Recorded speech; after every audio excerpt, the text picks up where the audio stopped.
chairman le kan official candidate Pu.Rohmingthanga lian te nu pa le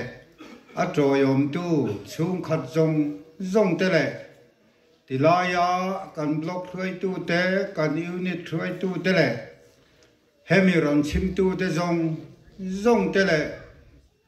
kalung rol pui teu venia hian thu toy soina hun nania wangin thurei ka soidon lawa amaro chu minute nga te kalo pel hlek ani chuan khowai takin min ngai dam don nia venia hian MPF kai hloi na hnuaya in khom na hun thatak kanan nei thei hi alom om hlea in than nan puan atang khachuan anni kai hloi na hnuaya kan ti zela venia po Kawlkulh MPF te kai hloi na hnuaya hetiang hun lomom tak kanan nei thei hi kalom leni venia hian karil ruwa seitur tam takawma ka seita kam khan soina hun kan candidate te hun tam zok te an nei thei nan han peta ila mani lokhan aizol train limit pia mai khan ni kan thian te ne na tangin message ka donga tun lai chu tui ku khau hi an piang thar na sakhop maya an thu pui ber su aizola assam rifle te son chua ain tu na kan siam kan ram hruai tu lu ber hi mizoram thu nei na tanga son chua hi ahman mo thak zogani ti in tui ku piang thar de zon thun se tia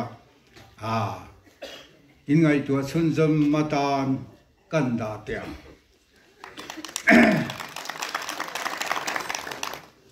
kumina mizorama chuti ma chuan kan pi le pu te khan arastlak pui kum kha thon thungai nom takhian an lo sei thina khang lai hun khephak putar te po kha keiniang kum somsari ling to hi chuan an sei thina kha kan thriani kumina hian khovela nilawin mizorama hian arslak puikum atheng mai donam ni ti te po hi lo ngai tua chun zom te u ka du ni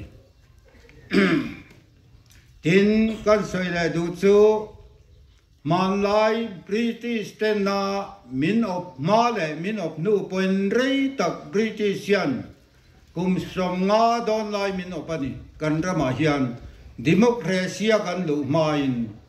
chuta chuan lal ro rel na hnuaya kan om thina lal ro rel tu te an that chuan kha khuwa kha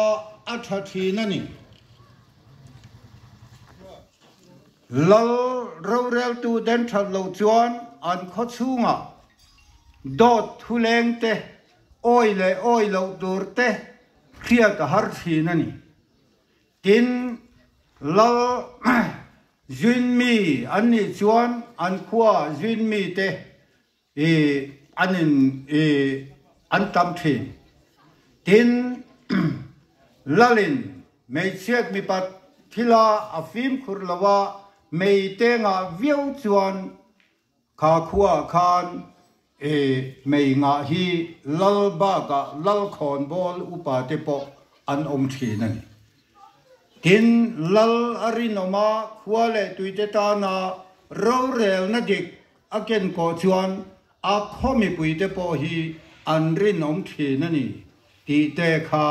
kan soi dua in ngai tua chun zamatan kan tun hu ta tan te hian ain milem ti te karil ruwa oma sei zau do ni la tam tak sei tur a om mani Venia hian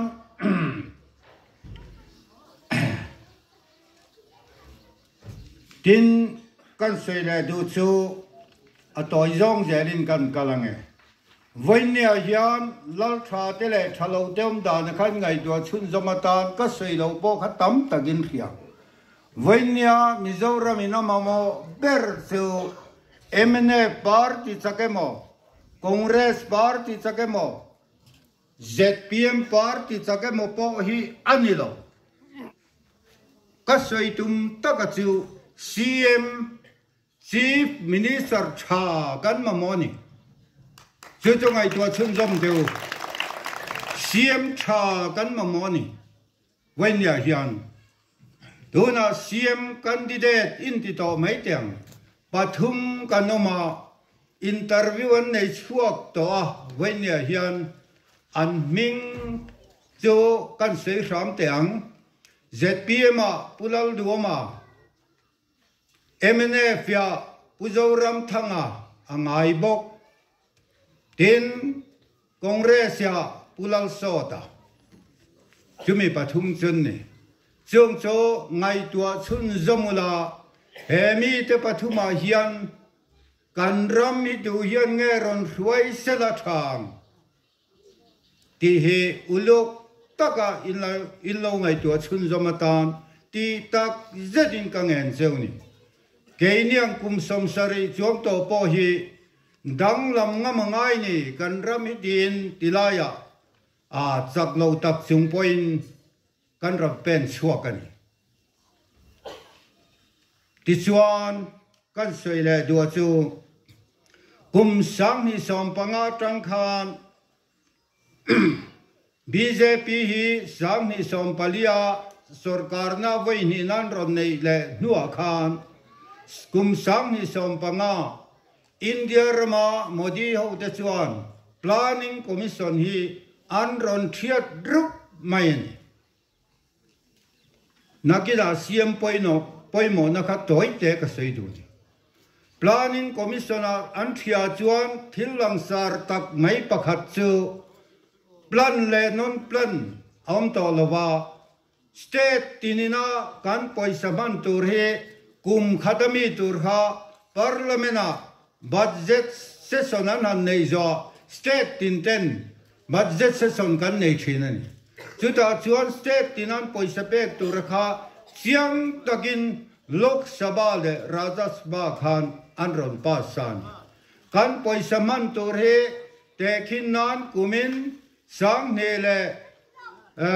somni le pathum somni pali mar thla thenga kan man tur chu fel takin min ro pesani chuta chuan tun ma planning commissioner kan budget state dina kan pass to nu po juk dil le ngai thin te department a state chunga head of department na poisa man tur an pass to nuwa department a finance concurrence te la chop ngai thin kha voi ni chuan om to lo ni chumi kan soi fia du na chu CM tha poimo ka tia kha kan soi lut lok te CM in poisa akol vek to that mai finance minister nen voinia phechuan kan CM hian a company akop lo na se da jon CM le finance minister han poimo em maya andu na lama anvu randu na lama anda theini chu chiang takin CM apoimo zia kha lo ngai tua chun zom teu ril ru le ti tak zatin kum sang ni le som ni pathum som ni pali le kum ngatram lo le tura hian tu na kan CM hi kan poisa bo men kol tu durian mi puite hian kan ring to ke ngai tua chun zom mai ro a soi tur ka wanga em ka pen chon ka pen koi palange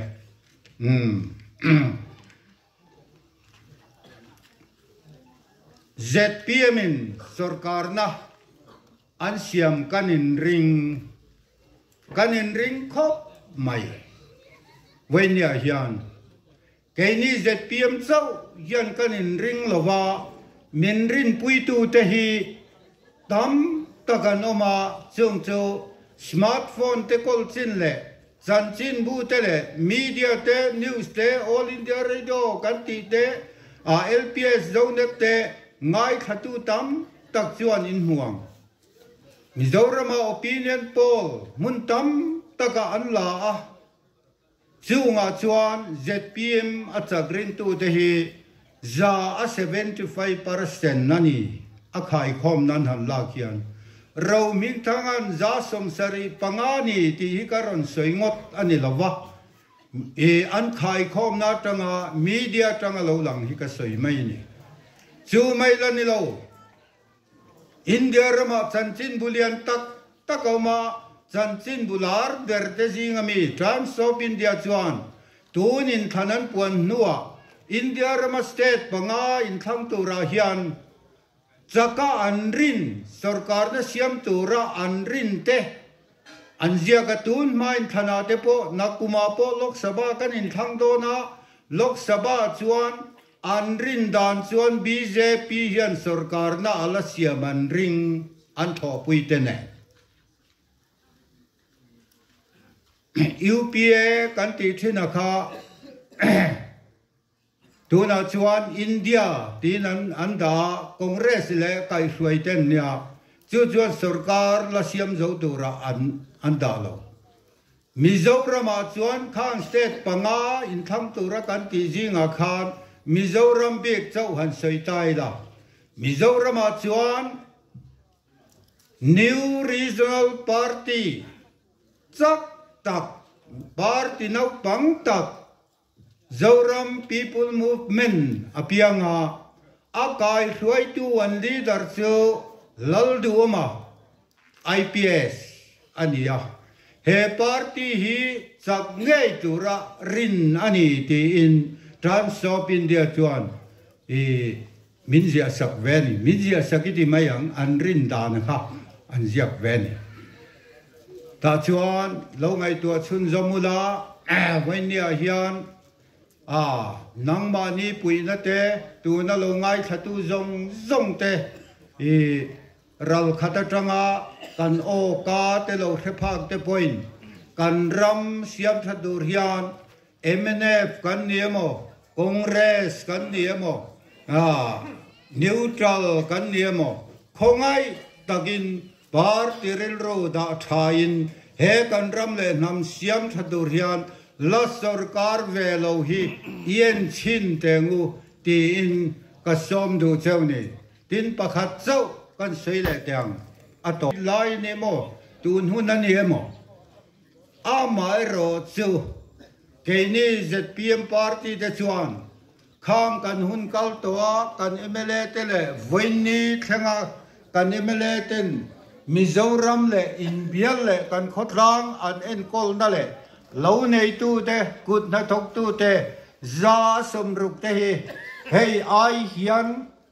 hey ai ma son deu hey ai lo tin nong thei tha jok deu ruk da thil te lem let na kong dang po niam khot lang nun lo che to lu tuk te he ngang zong a hian hey ai ma son na tha jok deu Nghial het zog deu, rinom zog deu, tha zoga Mizoram siam thei hitu ZPM hian kanin rin ve katani chu kanin rin na chu minti lotin puiturin ti tak mewin kasom non le cheu ni kalome